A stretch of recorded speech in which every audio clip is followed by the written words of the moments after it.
welcome to this evening's Studentafton. My name is Madina Refoy, and I am the president of the Studentafton committee, a student body organization that was founded already in 1905, in the purpose to be an independent platform that honors the freedom of speech. Over the years, Studentafton has invited a big diversity of guests. Some examples of these guests are Ingrid Betancourt, Edward Snowden, Jimi Hendrix, Frank Zappa, and every Swedish prime minister since 1930, and many, many more. Tonight, the Academic Society, Lund University, and Studentafton have the big honor to present the American entrepreneur, diplomat, and US ambassador for Sweden, Ken Howery. Our moderator for tonight is Johannes Lindvall, professor in political science at Lund University. Tonight, we will start with a speech by Ken, followed by a moderated conversation with Johannes. After that, you in the audience, but also you who follow us on the stream tonight, will have the opportunity to ask questions for tonight's guest during a 30 minutes of Q&A. Dear ladies and gentlemen, now it is with a big honor for me to present tonight's guest, Ken Howery.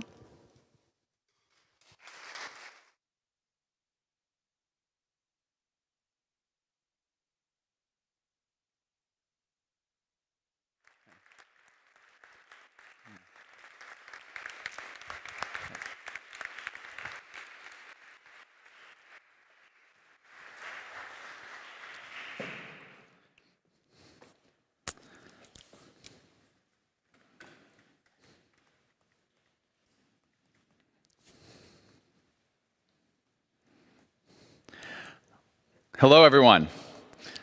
It's a great pleasure to be here in Lund.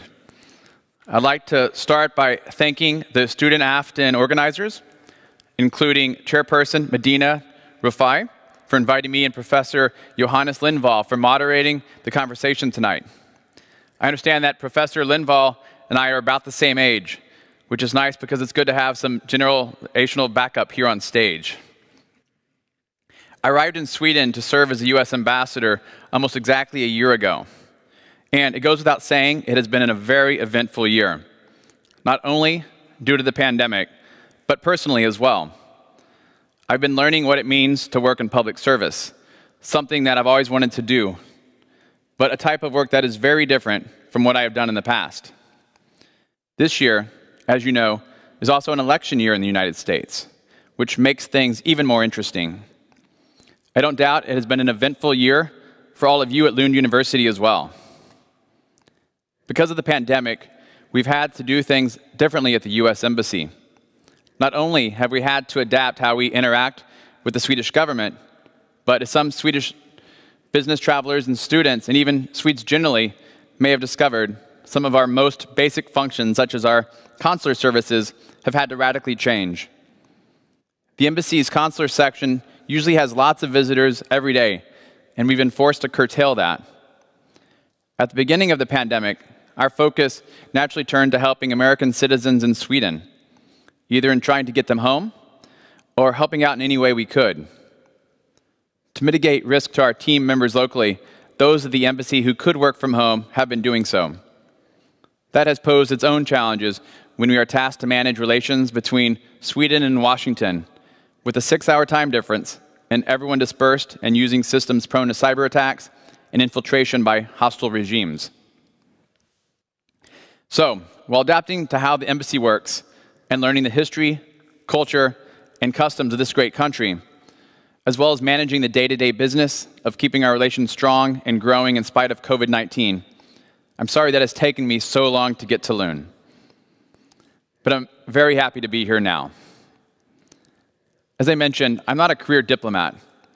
I started my career as an entrepreneur.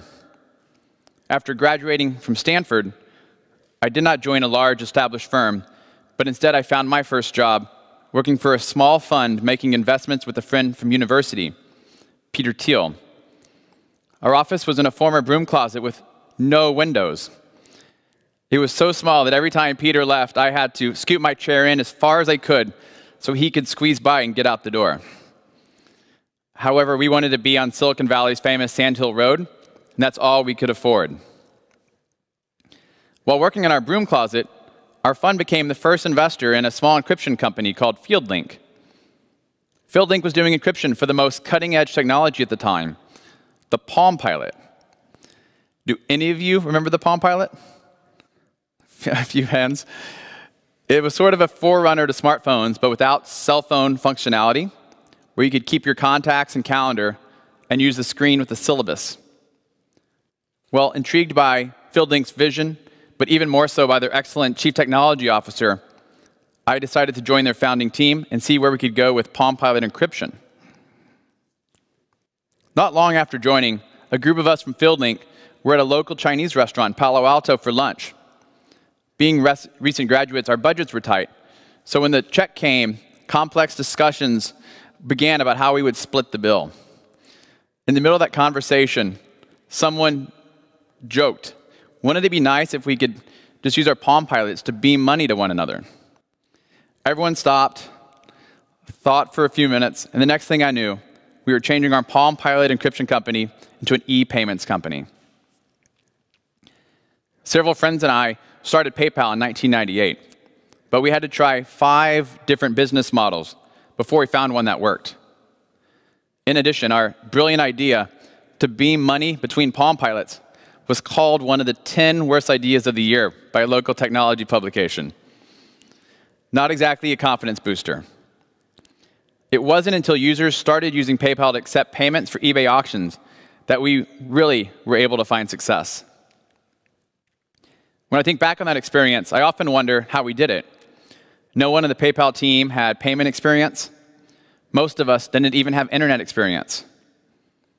It was a huge risk to invest all that money and time, actually years, on something outside our expertise. However, by seeing the opportunity where others didn't, and madly embracing the unknowns of where that opportunity would take us, we were ultimately able to find success. After nearly 20 years as a venture capitalist and entrepreneur, I decided to embrace another unknown by leaving the private sector to serve in government. Although being ambassador doesn't exactly carry the same risks as starting a company, it is quite unlike anything I've ever done before. Since I arrived, I've made it a point to get out and meet as many Swedes across your amazingly diverse and beautiful country as possible. I think that seeing opportunity where others don't and fiercely embracing the unknowns are qualities that many people in the United States and Sweden share. And I would suggest that is also why the two countries are so successful in creating new, exciting companies. Just last week, The Economist reported on the large rise in startups in the United States during the pandemic and the positive prospects of that development for the U.S. economy and employment. I wouldn't be surprised if there were similar reports about Sweden. One of the key elements of the U.S.-Swedish relationship is our economic relationship. And I'm very pleased to report that our trade and investment ties are strong. Today we trade $25 billion worth of goods and services annually. We have also invested over $90 billion in each other's economies, creating hundreds of thousands of jobs. Sweden is the 13th largest investor in the United States as well.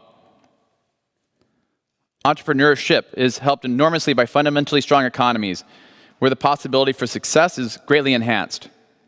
By being sound and strong partners, the United States and Sweden provide the frameworks for entrepreneurial success. That can be seen in Silicon Valley and the Stockholm region, second only to Silicon Valley in producing unicorns, a term for a privately held startup with more than $1 billion. I gather that Skåne region also has a significant share of startups, particularly in the medical field, and much of that innovation is sparked by this university. Another shared value of Americans and Swedes is the concept of serving the greater good. I come from a family in Texas that believes in public service. So when the president asked me to serve as the U.S. ambassador to Sweden, I jumped at the chance. It is a privilege to represent the United States in any country, but it is a particular privilege to serve as the U.S. ambassador in a country like Sweden, one of America's most important partners in Europe, and a force for good in the world. The relationship between the United States and Sweden has deep roots. Almost 4 centuries ago, during the reign of Queen Christina, Swedes established a colony in present-day Delaware. And in 1783, Sweden was the first non-belligerent country to recognize our new republic as an independent country. Turns out my most distinguished predecessor, Benjamin Franklin, had a role in that. Since that time, our relationship has only grown stronger, in large part because the millions of Swedes who have immigrated to the United States and helped make our country what it is today. Roughly 4 million Americans can trace their roots back to Sweden, and the United States continues to welcome on average close to 4,000 Swedish students to U.S. colleges and universities each year, as well as hundreds of thousands of other Swedish visitors. Sweden is one of our most trusted and reliable partners in addressing many of the complex issues we face globally. Issues like China, North Korea, the Arctic, Russia, Belarus, Afghanistan, Iraq, development aid, and nuclear non-proliferation, to name just a few. As ambassador, I want to strengthen our security and defense cooperation in order to counter the challenges posed by non-democratic regimes, prioritize deepening our economic cooperation to promote the mutual prosperity of both of our countries, and, building on these 2 pillars, develop even greater connections between our peoples through artistic, cultural, and scientific programs and exchanges. Speaking to you here in Lund is a big part of developing greater connections between our 2 countries. Whether you decide to take a degree in the United States or start working after you have graduated, in almost every field, industry, or service, our 2 countries come into contact with each other. The relationship only grows stronger the more we know about each other and the more connections that we have. Before I end my prepared remarks, I would like to provide a little background on the electoral process in the United States. In spite of all the reporting about the US election in the Swedish press, it can be hard to understand at times. Now, for those of you who have had Professor Lindvall's introductory political science class here at Lund, this may already be clear, but I presume that all of you have had that opportunity. I suspect that a number of you would really like me to speculate about who is going to win the presidential contest on November 3rd and why. Unfortunately, I can't do that, other than to say it will almost certainly be a Democrat or a Republican. Even if I had a crystal ball that told me the outcome, I couldn't share that information because of rules that forbid me and all other U.S. government employees from engaging in partisan politics or giving the impression that I support one party over the other. As an executive branch employee, I support the objectives of the U.S. government, not a political party. But of course, I can talk about the U.S. process. First of all, it is not just a matter of deciding who will be president and vice president. In 2 weeks, American citizens will be also elect 435 members of Congress, 35 senators, some state governors, thousands of others, state and local officials. Second, it is admittedly a long process. Candidates for president often announce their candidacy a year or 2 before Election Day in order to build their campaign teams and start fundraising. In part, that is because we have such a long nominating process for the 2 major parties that takes up the better part of a year. That process consists of the primaries and caucuses that we saw in the spring, and the largely virtual party conventions this summer. In addition, the United States is a big country. By population and by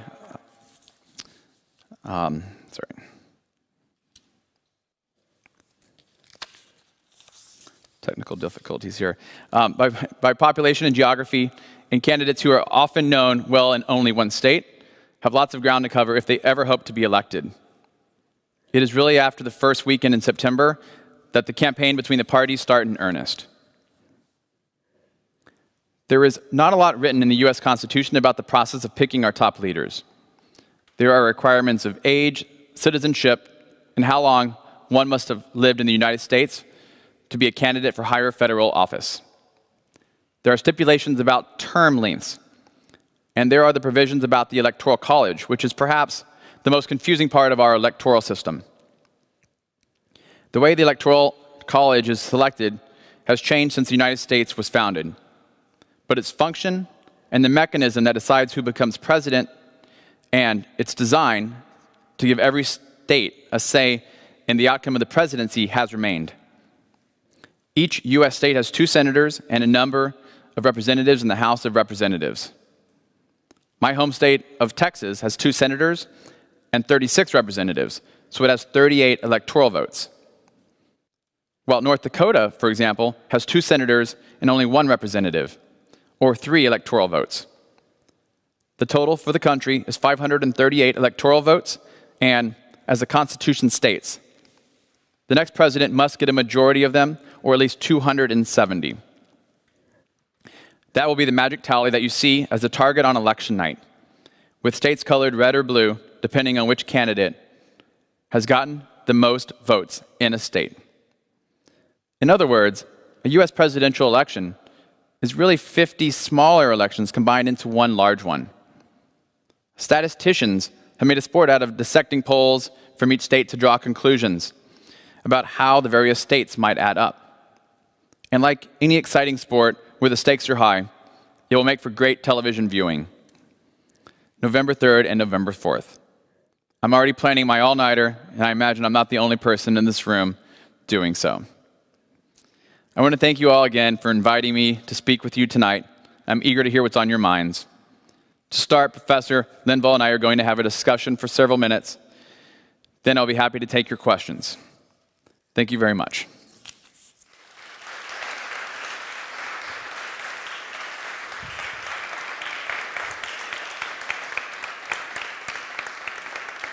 All right. Well.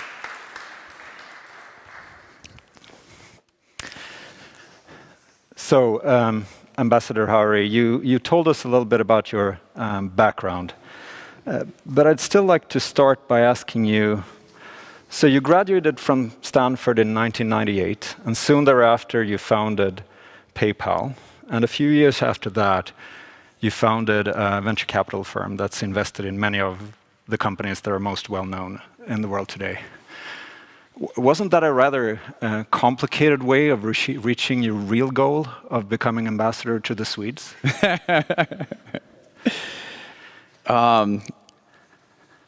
Sometimes it's more enjoyable to take the scenic route. So how long have you had this plan? So I've wanted to do public service since I was a teenager. It went back to both of my grandfathers had served in World War II, one in the U.S. Army and one in the U.S. Navy. And as a kid, I always looked up to their service, putting themselves in harm's way to give back to the country that's had given us so much.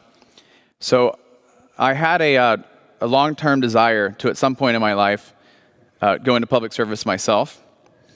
I didn't know exactly what that would look like. I didn't know when or how. I always imagined it'd be probably much later in my career, maybe like 20, 25 years down the road. I guess I originally thought I would maybe run for office, something more like politics. However, the more I learned about diplomacy, the State Department, I felt that was more of a fit for my interests. I've always followed, foreign affairs. I love foreign cultures. I love travel, and so this became a goal of mine. Some point when I was working as a venture capitalist, and when I had this offer to come to become ambassador to Sweden, it was literally a dream come true. Kind of inconvenient timing in a way, but I also knew, like many things, you maybe only have one opportunity in life. So I immediately leapt at it, kind of accepted on the spot. It took me a while to get here. There's a very kind of thorough process to vet and clear nominees for the executive branch. We looked this up, and actually, it turns out it took less time to build the Empire State Building than it took for me to get confirmed by the Senate. So, but I got here now, and we've made up for lost time. So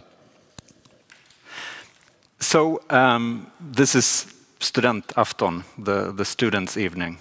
So I'd like to ask you a little bit about your own experiences as a student. Sort of thinking back over your career and the things you've done in life, what are the sorts of things you are glad you did when you were at university, and what are the sorts of things you sort of regret not doing when you were at university? Yeah, no, it's fun. Just being on campus again is very kind of makes you nostalgic for being back, a university student. It's like such a fun time in life. So definitely, yeah, hope everyone's enjoying their time here.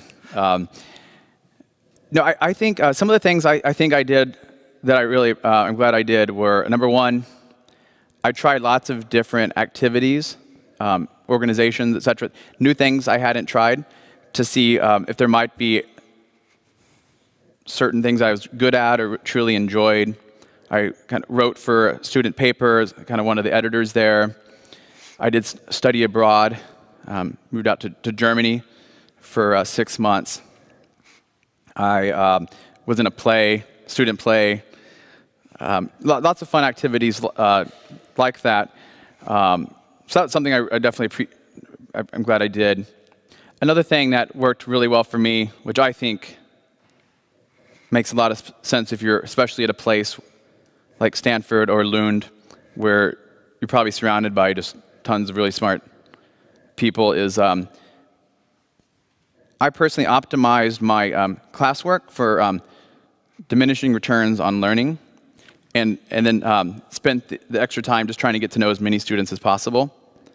And so I was trying to be really social, just meet students in different studying different degrees, and ultimately some of my best friends in the world are still university students. It's also I ended up working with a lot of students I met in my 4 years in undergrad, and maybe most significantly, I ended up getting my first job through someone I had met through some alumni stuff on campus, and so it actually that made a huge difference in my career. So that was definitely, I think, a completely right call for me and my path. In terms of what I would have done differently or regret not doing, this might sound really the advice most people want to hear at university, but I guess I had all these internships lined up every summer, and it was a good chance to get working experience and get these jobs on your resume. I think in retrospect, it didn't matter at all, though. Okay. It never really led to me getting a permanent job. I met some nice people, some good experiences, but I think in retrospect, I probably would have just maybe traveled or enjoyed my time a little more instead of worried so much that I needed that to get my a post-graduation degree, job. So what was your part in the play? Well, so our big rival at where I went to university at Stanford is UC Berkeley, and we have a big American football game every year. It's kind of they call it the big game, and it's kind of a fun, making fun of Berkeley a little bit. And I played the president of Cal Berkeley. All right. So I've heard through friends who teach at Stanford, where you did your bachelor's degree, that there is some concern among the faculty there that too many students don't actually get their degrees because they want to become billionaires before they finish their education. But you got your degree. Would you advise others to follow your lead? I don't think there's one size fit all for these things. it's almost like a running joke. It's more prestigious to drop out than to finish, because who wants to be the next Mark Zuckerberg or Bill Gates or something? But no, I think that's kind of oversimplifying what's a very complex calculation. Right. I mean, for me personally, I would not have wanted to drop out. I think it's too valuable the time being in university. You have your whole life to work. It's such a special time in life.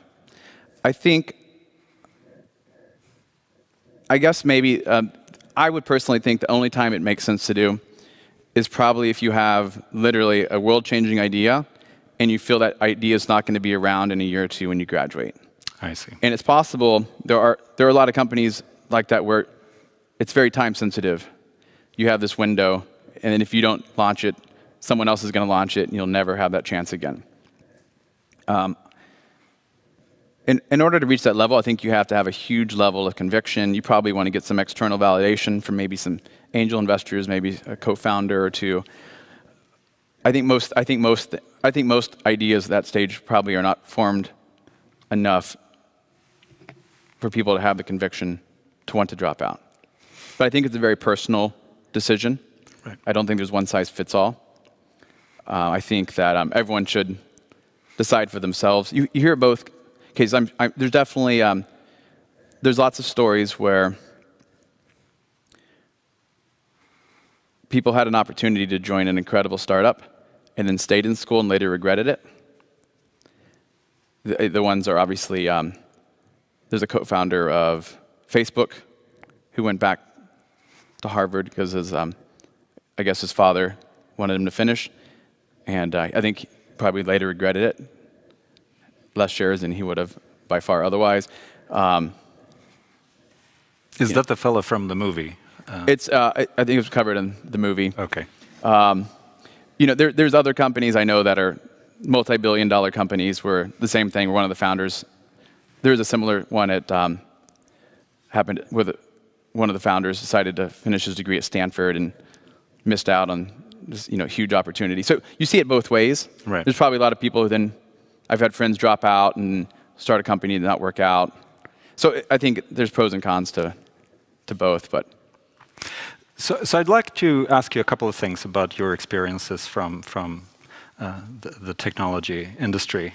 So you've either founded or helped found or invested in companies that have sort of changed the daily lives of most of us in this room. Companies like PayPal, I think the venture capital firm you then founded invested in Airbnb and other companies. So, 10 years from now, what sorts of things do you imagine will have changed our daily lives between now and then? So let me preface this by stating that I have spent nearly every waking hour for the last 2 or 3 years completely focused on foreign policy, right. Focused on learning about the culture, the politics, the foreign policy of Sweden, actually getting here and doing my job as ambassador. So unfortunately, I don't follow the tech industry the same way I did for 20 years. Also want to caveat this by saying there are some technologies I'm super excited by, but since I actually have friends working on companies in those sectors, due to ethics rules, I can't talk about those. So that being said, there's still a couple things I think that are exciting. I think personalized medicine is still a sector that is still early. We're going to see a lot of development, I believe, in the next decade. This is basically where you've had the cost of genomic sequencing has come down to $100 or probably in that range. The accuracy has improved. So everyone can very easily afford to get their genome sequenced. At some point soon, I think you'll be able to develop drugs that right now it works for everyone or it doesn't really work at all. You could target drugs that target certain subsets of people's genomes, meaning there could be more drugs that actually get approved for different subsets of the population. So you might get more drugs approved. Hopefully you could find drugs that are more effective that work better for you. Obviously, they're already doing some of this, like different diets for different blood types, or maybe different supplements for after doing a barrage of blood tests. But this would be the next level. I think that's really exciting and will help improve healthcare as a sector. Another one I think that I've wanted to see this for a while, but no one's really cracked the code yet, is the home diagnostics market. I think I can imagine you go home in your kitchen, you have a device that's a box, you buy cartridges for different things you want to test. You prick your finger, the blood drop goes on, it runs a test, you get a result in 5 minutes. Everything from, you could test your cholesterol, your cortisol. It would allow for a lot of quantified self measurements. Let's try a different diet for a week, run blood tests in my kitchen, get instant feedback, and then we could tailor your diet right there. And there's like hundreds of applications. This became, I think, particularly relevant watching COVID-19. If you could like test for that in your kitchen, and every single person had an accurate device, I think we would have done a much better job at controlling the pandemic across the world. So I think that's a second sector I think would like to see hopefully in the next 10 years. So a lot of folks are worried about the social consequences of some of the new technologies that successful companies have introduced over the past decade or two. A lot of folks worry about what's going to happen to people's jobs, what's happening to political discourse, and sort of how new technologies, new ways of doing business influence the way we live our daily lives. Are you worried about those things?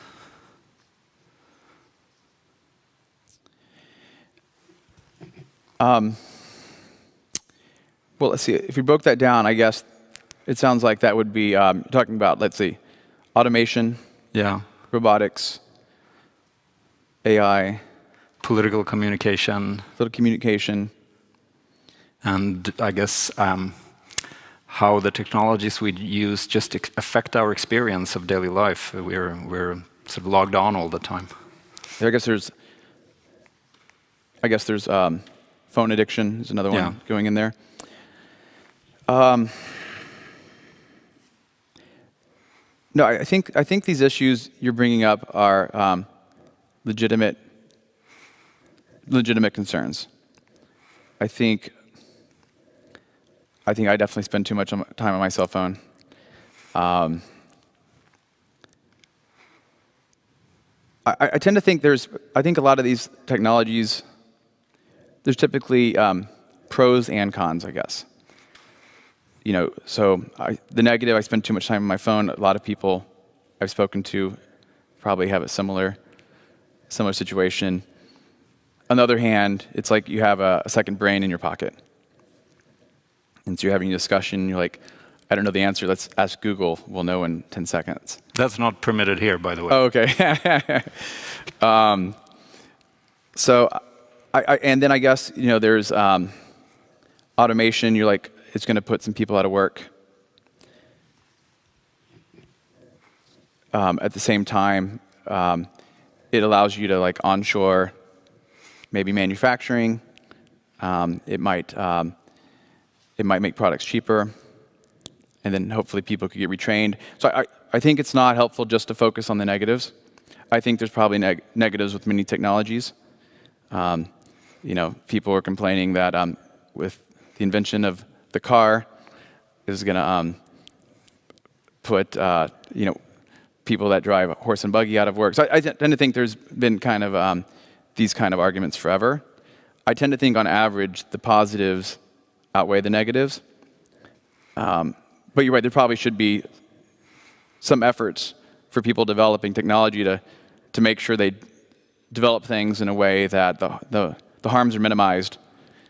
The side effects don't really affect society in a negative way as much as possible. So I read a couple of articles, I think 1 or 2 years ago, about how Silicon Valley executives tend to put their kids in schools where only pen and paper are allowed. So So one article was called something like Silicon Valley parents are raising their kids tech-free. And another article, I think in the New York Times, was about a Silicon Valley school that doesn't compute. Should the fact that folks who work in this industry don't want their kids exposed to technology at a young age tell us something?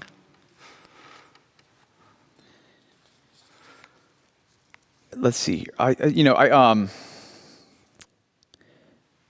So I don't. I'm asking as a parent. Oh, okay, fair enough. Yeah, no, and I don't have kids yet, so I haven't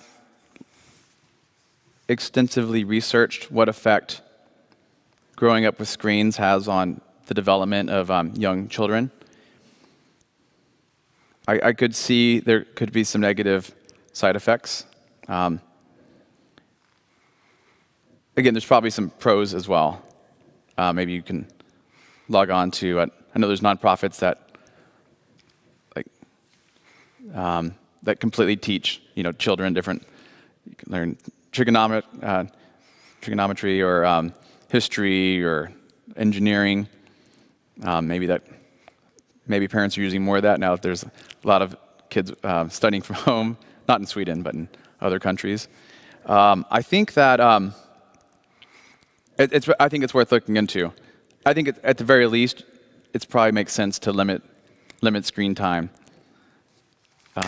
I'll bring this up at home tomorrow. Okay. So,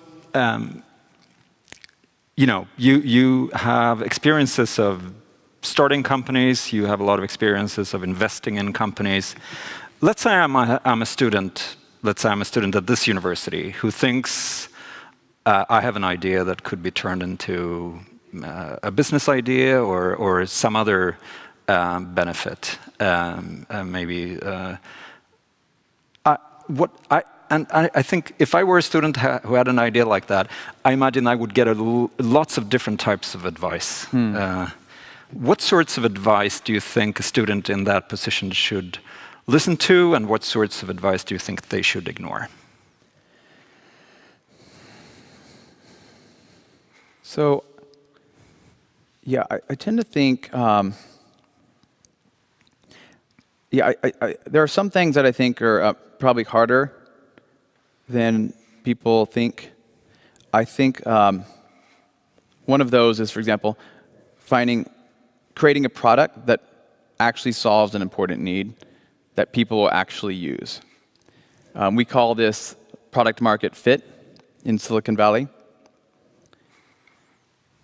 I think there's like a lot of technologists or engineers or scientists who will come up with a new technology, and then we call this technology looking for a product. And so you invent something that's legitimately a cool idea, something you've invented, but then it doesn't quite solve an important need. You try to force that, but no one will use it as a result. You almost need to look exactly how do you solve an important problem. And you look at when I used to work at PayPal, we had, it took us, we had 5 failed business models before we found one that worked. We basically went from Palm Pilot encryption to beaming money between Palm Pilots to online payments, but where we would try to earn money off of the float or the interest as money was being sent around between users. We went to online payments, trying to monetize it by upselling people credit cards. Went to online payments to buying or partnering with the bank and trying to upgrade people to online bank accounts. And then ultimately, and most of those we never even got to the execution phase. We just kind of figured out what wouldn't work. And the one that finally worked was a way for small companies that wanted to accept payments that were too small to accept Visa and MasterCard directly, or a merchant account, could sign up with us with no sign-up fees, no monthly fees. And it's specifically, those small companies were using PayPal on eBay auctions. And that's the one that finally worked. So it took us 6 tries in about a year to find this product market fit. So I think it's much harder than people imagine.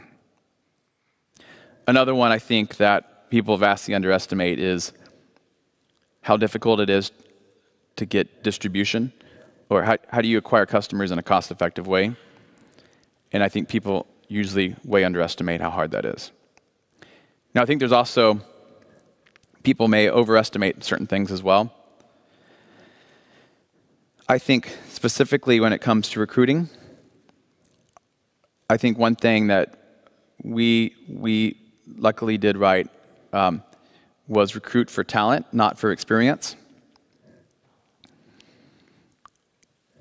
So like I mentioned, when we got our team started, the average age I think was 23.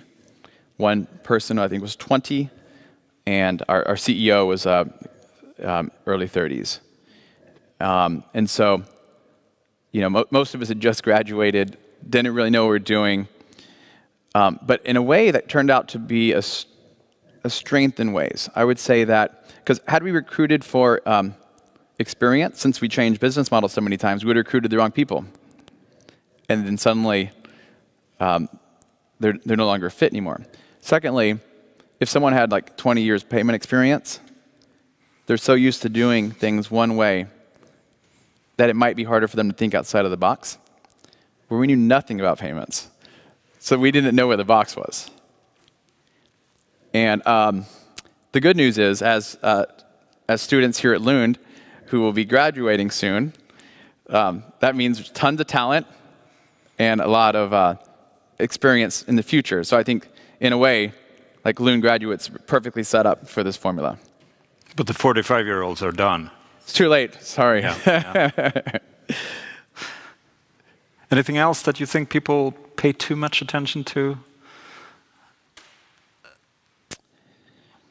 Or sort of, lessons that people are told about how to start a company that are wrong in your experience? Okay. Let's see here. Yeah. Sure. Let's go. Let's see here. I guess there's there's a question of what's the right skill set for like the CEO. I tend to think that if it's a product company, it's better to have a CEO who's really understands the customer, really understands product. It could be a designer, could be a programmer, can think through how the product works. In this category, I'd put someone like Zuck. I see. He's not like maybe the traditional CEO you think of, who's primarily a salesman. He's a programmer, a designer. He understands his customer. He built this incredible product. I think, now that's for product companies. I think you want maybe the more sales type CEO if you're doing a big enterprise sales company, where you're trying to sign multi-million-dollar contracts. And it's less about designing the perfect product. It's more about instilling faith in large companies to sign multi-million-dollar contracts with you. I see. And so I think that might be like, there's these larger sales companies. So I tend to think that's another kind of thing that's maybe not obvious. You don't always want the sales type CEO. That could be a bad decision if you're doing a product company. I understand. So let me turn to your current role as ambassador. Let's say in a few years you're done with your term here in Sweden as ambassador. What sorts of results would make you feel that you've sort of accomplished what you set out to do? Well, as I mentioned in the speech, I think I'd go back to my priorities. So the first priority, building the defense and security relationship to counter our non-democratic regimes. Building trade and investment ties to provide prosperity for both countries, and then building people-to-people ties through scientific, cultural, artistic programs and exchanges. So I'm happy that we've actually been able to make movement and make some big achievements in all three areas. On the first, on defense and security, I'm very happy that, unlike when I arrived, the US and Sweden are fully aligned on our Arctic strategies. Both countries now are focused on the threat that a remilitarized Russia is playing in the Arctic, as well as China's designs in the region. I think we supported that with a number of high-level visits here in Sweden, including the Secretary of the Air Force, including our new Arctic strategy at the State Department.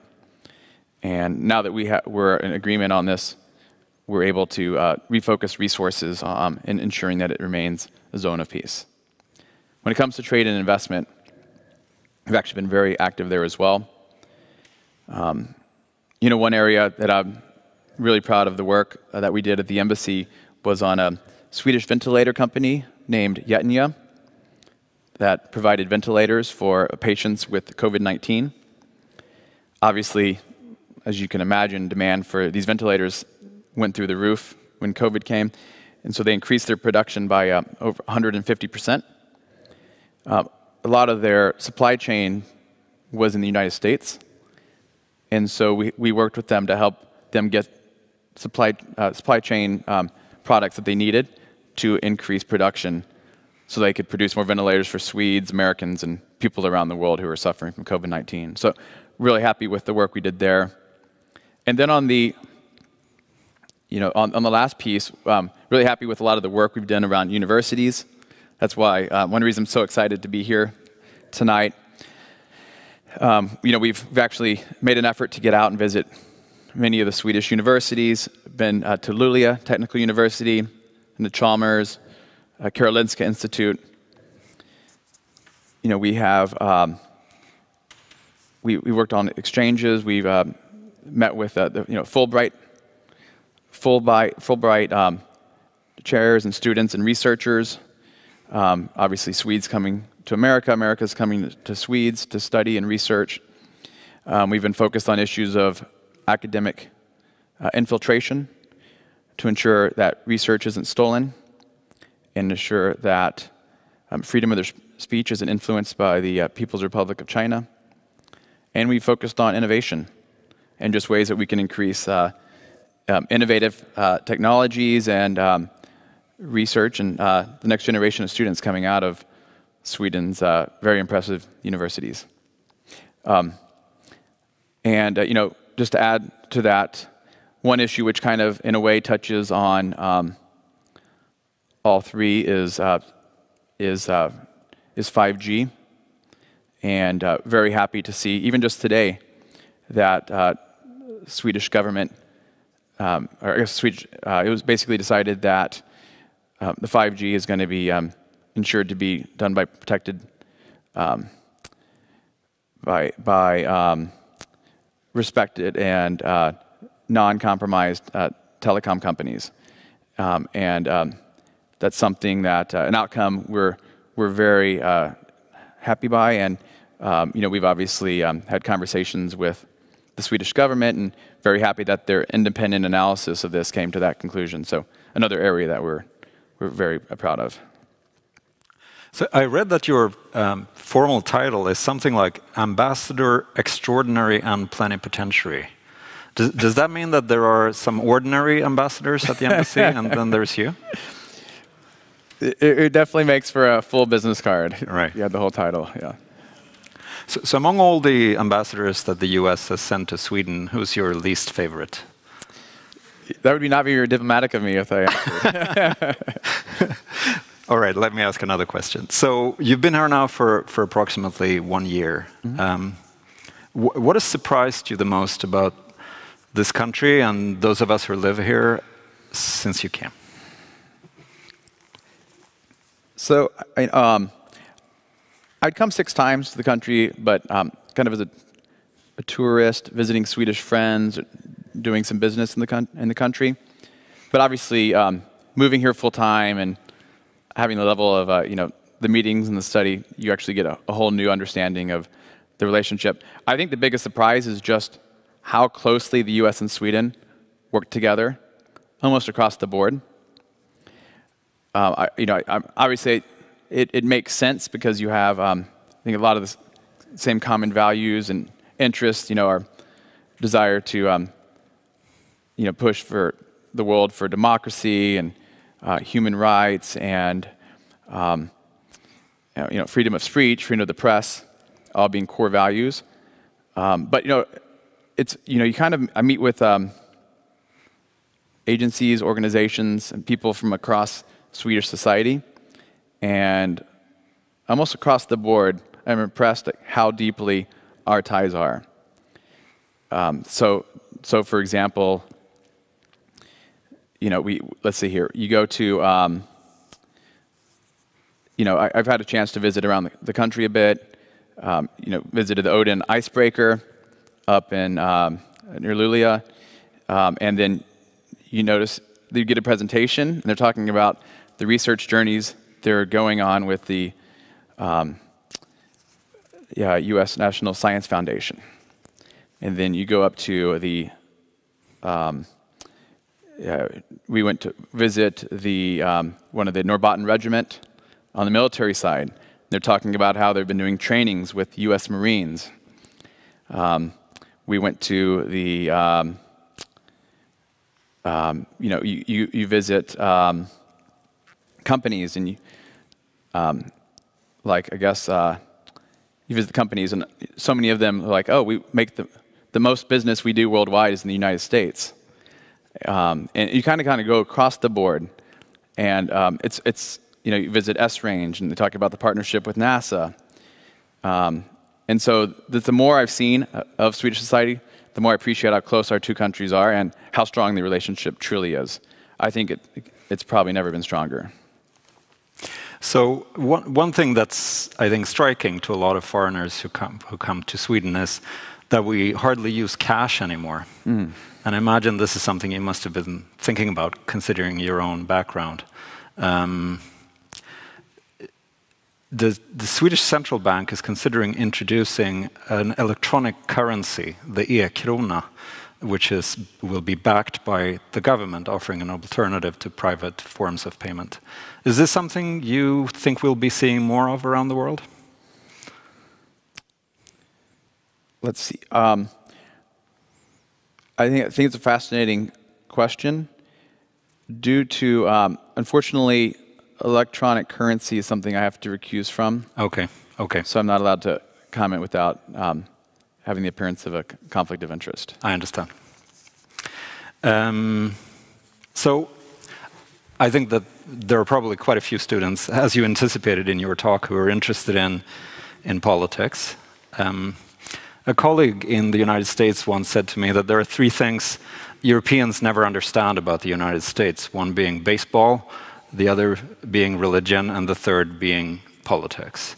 So what do you think it is that sort of folks from here have trouble understanding about what's going on in US politics? Great quote. All right. I think one thing that's worth pointing out is, even though we're just one country, it's important to remember we're roughly the same size as Europe geographically. And within a country that big, there are lots of different types of people. Obviously you have people, rural settings, people living in urban settings. The East Coast of the U.S. is much different than the West Coast. And northern U.S. much different than the South. All these individuals have kind of different interests, different cultures. They spend their time different. They have different concerns. Different things are important to them politically. I've lived, almost my entire life in the U.S., and there's still parts of the country I haven't had a chance to fully explore and understand. So I think any type of trying to generalize what important to Americans, there's just so much nuance and subtlety behind that, which probably is not captured by an average American. And so I think that politically that means lots of different things are important to lots of different Americans, And so that obviously spills over into our elections and the issues that people are voting for, the parties, the candidates. So I think that's kind of something to keep in mind. I've been in the United States as a visiting scholar during two very contentious elections, the one in 2000 and the one in 2016. And one of the things that struck me is that in this country, I think, if the other side wins, people are usually sort of okay with that. It's, you know, the process is seen as legitimate. Folks still think of the government as being essentially on their government. When I speak to American friends, I sometimes have the feeling that if the other side wins, it's like a foreign power took over the country. Do you agree with that difference or sort of comparison, and are you worried about it? Let's see. No, obviously near elections, there's a lot of elevated emotions and elevated rhetoric. I think the US system is designed on purpose to have more of a combative kind of approach, where the country is focused much more on having debates, you know, hammering things out, and then through that we get to a better outcome. So I think it's part of, it's kind of by design that you have this kind of inflated language, inflated rhetoric. So yeah, I think that's just, I think that it's especially heightened now just because we're near the election. So the first U.S. ambassador to Sweden, Benjamin Franklin, I think never actually bothered coming here. But the first fellow who came here was a guy called Jonathan Russell. He later pursued a career in politics. He ran for Congress, and I think he might have written some upsetting things about one of the presidents. Are these career options that are sort of your next step? So, look, I have a lot of things I would like to, accomplish in life. Potentially, I think it might maybe run for office one day, maybe try to run another company, maybe try to write a book. I haven't decided. The truth is, I've actually have been literally trying to just focus on my time in Sweden. There is so little time that we have spare as is, with all the meetings and travel and receptions we have to host, etc., managing the embassy. So I'm trying not to be too forward-looking and just literally make the best I can of my time here, enjoy my time in Sweden. So I think there'll be time for me to figure that out. So I can't predict how that'll turn out, but no, I can say that I really love my time here. I'm trying to strengthen the relationship with my remaining time in Sweden, and this has literally become like a dream come true to be here. I think it's time to open up for some questions. So if you could please raise your hands if you would like to ask. I think there's a question back there, third row.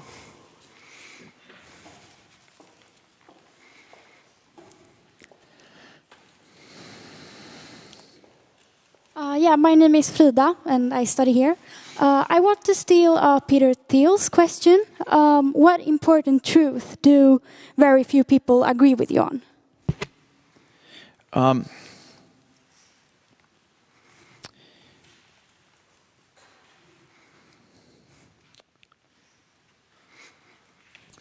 Let's see here.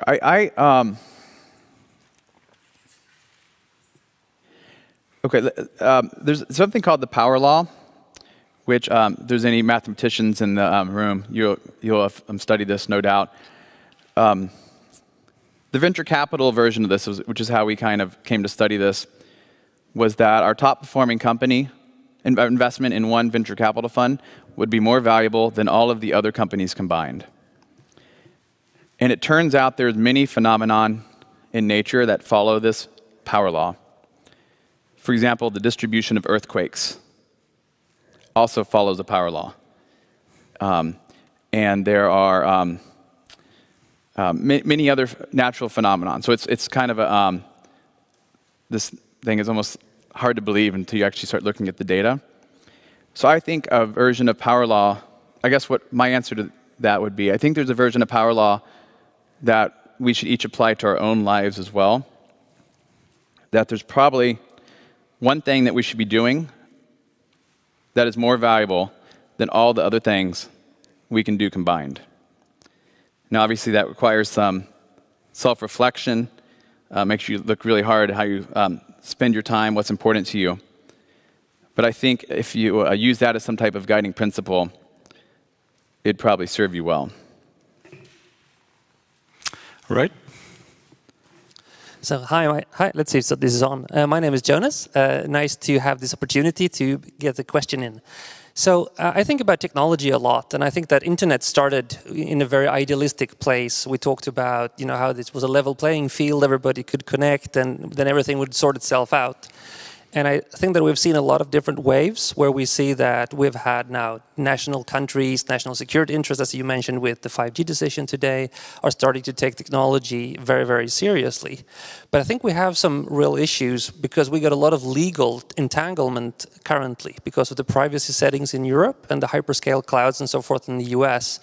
And just because a couple of weeks ago we got the European courts to take this decision that the privacy contract or the agreement with Privacy Shield could be invalid, that would mean basically that every great school, every great company in Sweden would be in breach, including this university. Any thoughts?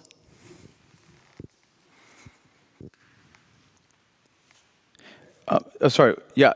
And what was the question? I got the. Any thoughts? Oh, any thoughts? Question. Oh, okay, yeah. okay. Yeah. So no, obviously, I think you're referring to Schrems, the Schrems 2 case.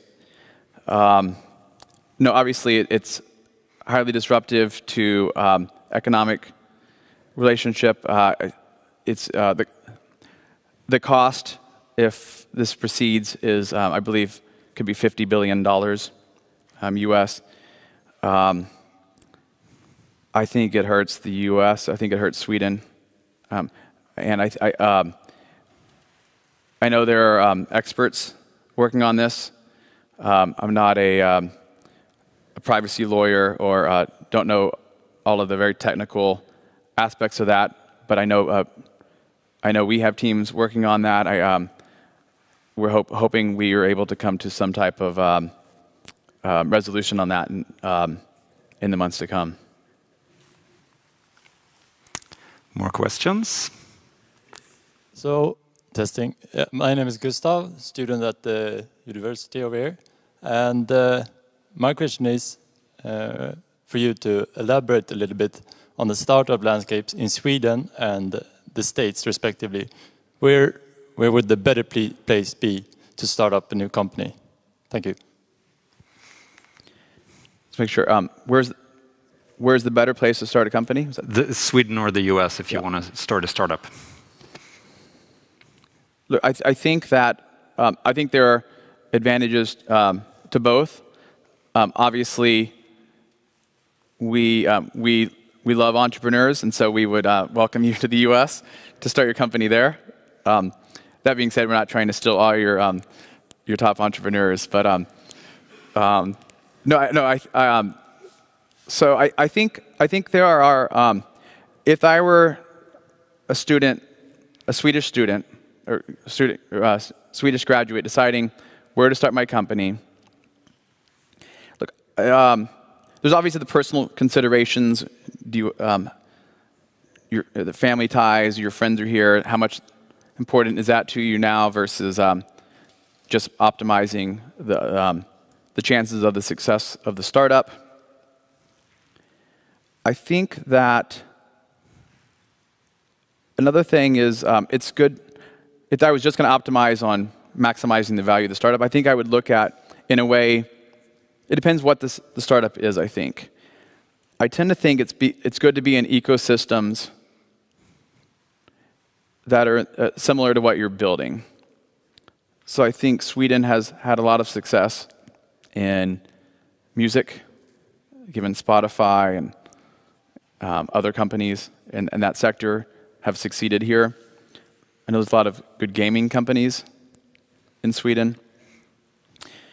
I think sustainability has been an area of strength for Sweden And so if you're in a sector where Sweden excels, there's extra reason to be here, because maybe you can, it's easier to partner, or people who have helped build those companies, maybe you can recruit them as angel investors or as advisors or as employees.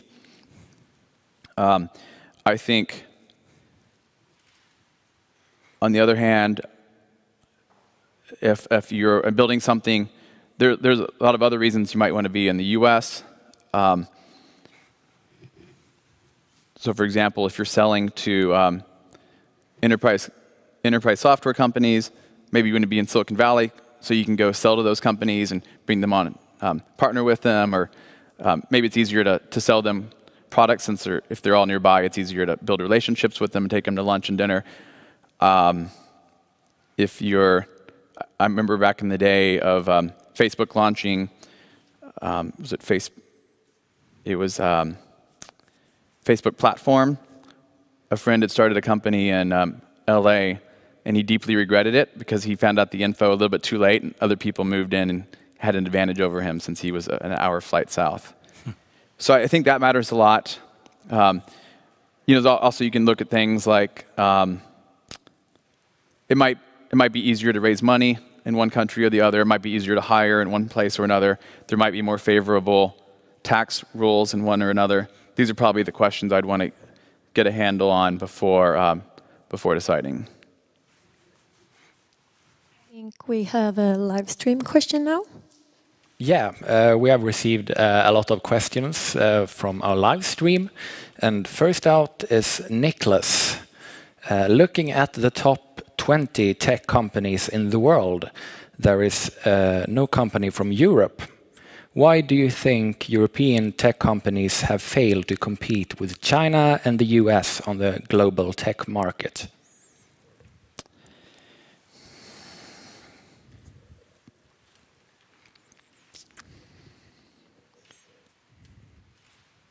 Let's see here.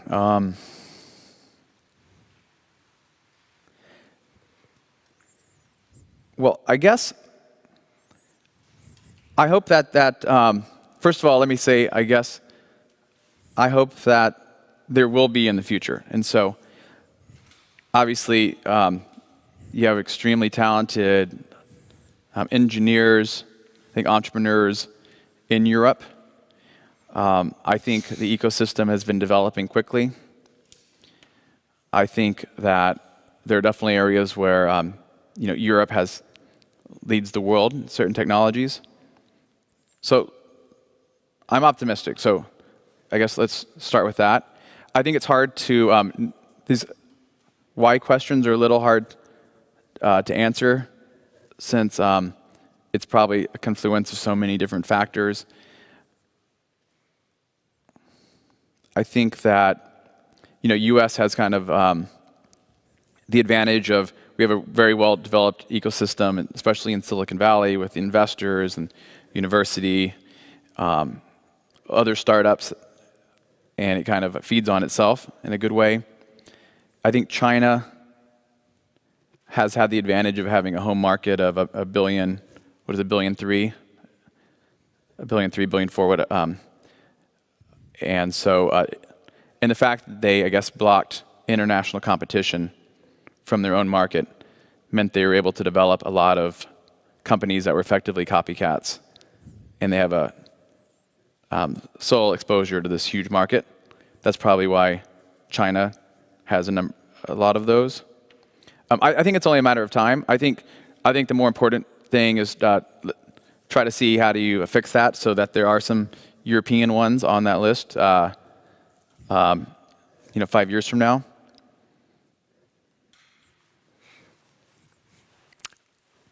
Hey, I'm Andre, and I have a classical question on Nord Stream 2. So Russia wants to sell gas to Europe, and so does the US, and the US says we're dependent on Russia, but isn't that a good thing that we're dependent on each other for the sake of peace? I would like to have an explanation from what you think about Nord Stream 2. Absolutely. So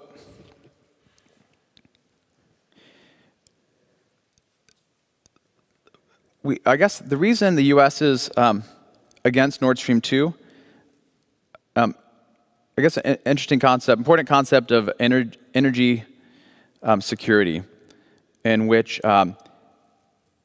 obviously, given how important energy is to powering one's GDP and industry and just allowing citizens to get to work and survive, you don't want to create a situation where you could be beholden to someone who could threaten or actually turn off supply to that energy.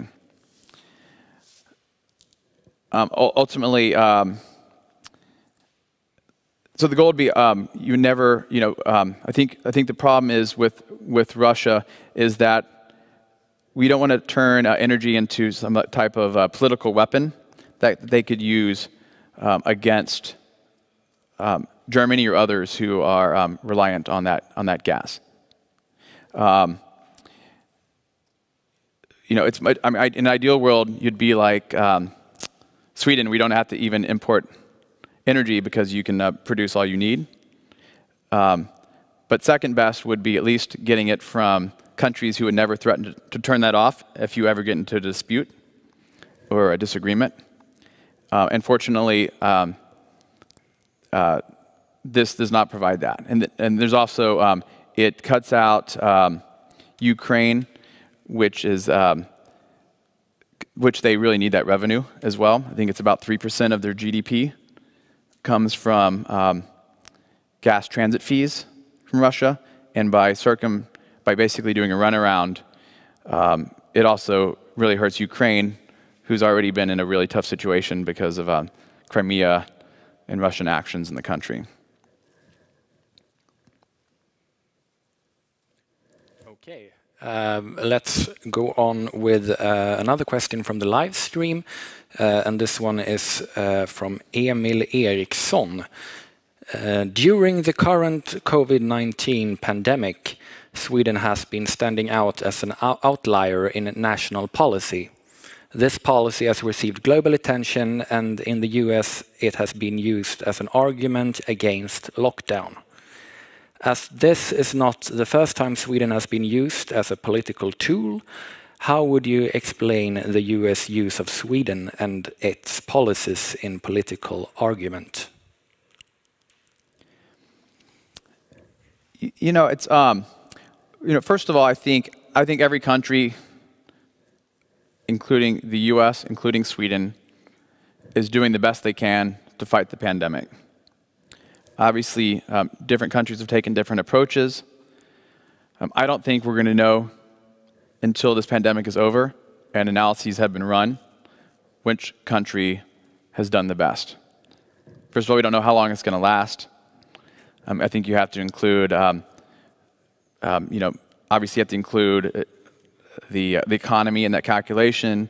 You have to include second-order effects, mental health issues, maybe people with depression, suicide, other things that could be secondary effects, or forced social isolation, etc. So I think I think we'll know after this is over who did this best. I think, obviously, some people in the U.S. want to emulate Sweden. Some think Sweden's making a mistake. I think you're seeing people from a lot of countries having these other binary reactions to the Swedish approach. So I think it's too early to know. And it's definitely been a very high quality of life in Sweden despite COVID. So I am personally glad I'm here this year versus anywhere else. Do we have any more questions from the audience? My name is Hampus, and I'm here as a student. And I was wondering to have your take on the difference in red tape and bureaucracy in the private sector and public sector respectively, and how that has, and if it has, affected your work in the public sector so far. Thank you. Yes. No. I'll say yes, it has. No, I think definitely one of the biggest transitions from the private sector to government has been the increase in paperwork, bureaucracy, getting things done, approval from the lawyers, avoiding all conflicts of interests. So it has been a big transition. And, of course, it's frustrating at times. At the same time, we are dealing with issues that are very important and very massive, dealing with issues of national security. Often, some of the U.S. policies obviously are on the scale of, billions and billions of dollars. So it's important it gets done right, and you have to make sure everyone's equities are covered. And so I do understand why it's like that in ways. I think it's important to have a measured, considered approach, get buy-in on the policies since they are so important. And so, yeah, so it's a big transition, but that's kind of the thinking behind it. Let's take another question from the live stream. And we've got a question from Alice. What opportunities of collaboration do you think are missing today between Sweden and the US? Let's see here. Yeah, no,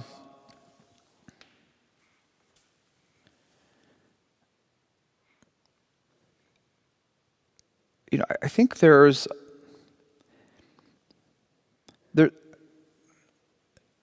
hard to say exactly. I think that, look, I think you can always do more. It's just a matter of making the connections, looking for the shared interests, stating the case. I guess one area where there could be opportunities are sectors that didn't exist 10 years ago or 20 years ago. That by definition, maybe there hasn't been enough time to create partnerships or working on those things together. So that'd probably be a good place to start. What are the new things coming out? Are we working together? Probably not. And looking for opportunities to do that.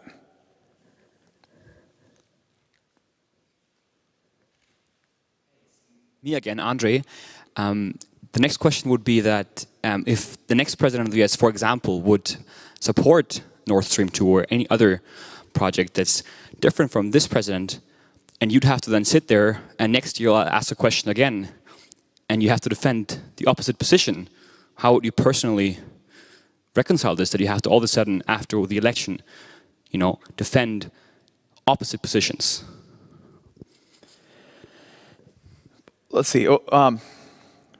Well, first of all, Nord Stream, concern about Russia is a bipartisan issue in the United States. So whether a Democrat or Republican is sitting in the Oval Office on January 20th, I don't expect the Nord Stream 2 policy to change. I think that's strongly both Democrat and Republican position. I don't see that changing at all. Could there be different policies with the change of administration? Certainly. Just to point out, though, I don't think it affects Sweden, really. I think that, first of all, support for Sweden is a bipartisan issue. I think history has shown that. No matter who is in the White House, the relationship with Sweden keeps getting stronger and stronger. It's possible that some policies here or there could change. I think countries can and do sometimes change their policy positions, sometimes with the change of government, sometimes change of circumstances, or with new information. So I think just like I would have to deal with a change of policy due to new information, I think you communicate the reasons behind it, the new policies, and you find a new way forward with that change. And I've been told that we've got time for one last question from the live stream. And this was submitted from Felix Stam. What is the most important, remarkable, or astonishing thing you have learned in Sweden so far?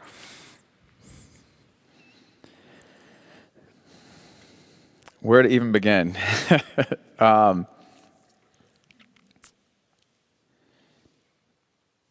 Let's see here.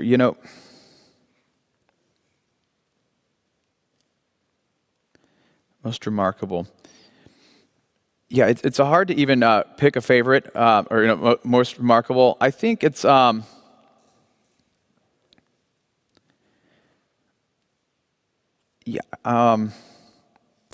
I tend to think that it would be probably it would kind of be some combination of, maybe it's kind of a little repetitive, but just how I think it's literally how innovative, how industrious, entrepreneurial the Swedish people are.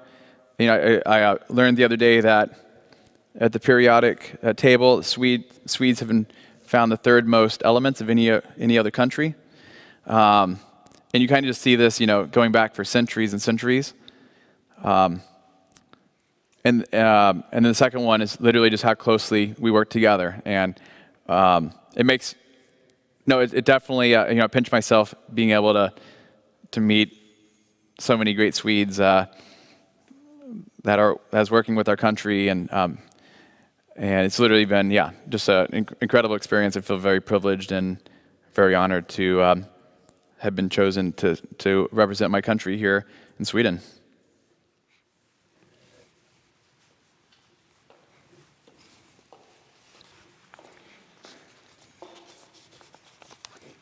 Yes, thank you so much. I really want to express my deepest gratitude for your presence here tonight, Ken and Johannes.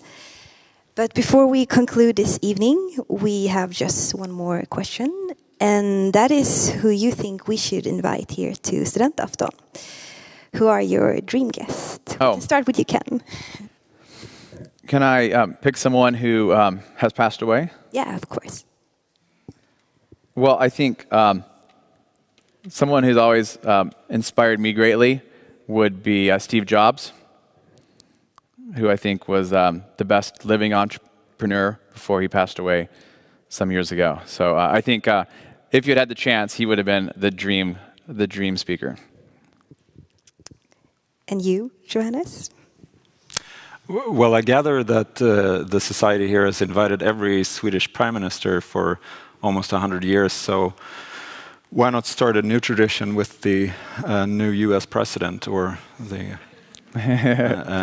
or whoever's selected in the election a few weeks from now, and I'm sure Ambassador Howery can make that happen.